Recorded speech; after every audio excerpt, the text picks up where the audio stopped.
Tesla సీక్రెట్గా ఒక కొత్త ఎనర్జీ ఇన్ఫ్రాస్ట్రక్చర్ని బిల్డ్ చేస్తుంది. ఈ బిజినెస్ ఎవ్రీ ఇయర్ 52%తో గ్రో అవుతూ $2.3 బిలియన్ రెవెన్యూ అనేది జనరేట్ చేస్తుంది. అలోన్ 2024లోనే వీళ్ళు $7 బిలియన్ దాకా రెవెన్యూని జనరేట్ చేశారు. ఈ టోటల్ రెవెన్యూ అనేది టెస్లా యొక్క టోటల్ రెవెన్యూలో 10% కాంట్రిబ్యూట్ చేస్తుంది. అసలు వీళ్ళు ఈ సీక్రెట్ బిజినెస్లో ఏం చేస్తున్నారు?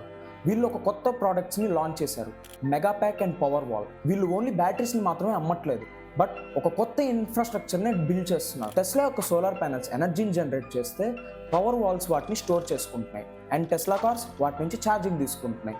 వీటన్నిటిని స్టెబిలైజ్ చేయడానికి మెగా ప్యాక్ని యూజ్ చేస్తున్నారు. ఇప్పటికే 1 lakh పవర్ వాల్స్ అనేవి అయితే డిప్లాయ్ చేశారు అండ్ ఇక్కడ ప్రతి ఇల్లు ఒక పవర్ స్టేషనే.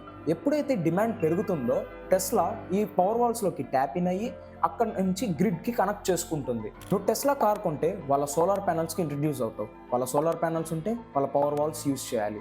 ఇక్కడ టెస్లా జస్ట్ ప్రోడక్ట్స్ని మాత్రమే అమ్మట్లేదు, ఒక కొత్త ఎకో సిస్టమ్ని అమ్ముతుంది. ట్రెడిషనల్ ఆటోమేకర్స్ అందరూ మార్జిన్స్తో సఫర్ అవుతుంటే టెస్లా మాత్రం ఒక కొత్త ఎనర్జీ ఎంపైర్ని బిల్డ్ చేస్తుంది.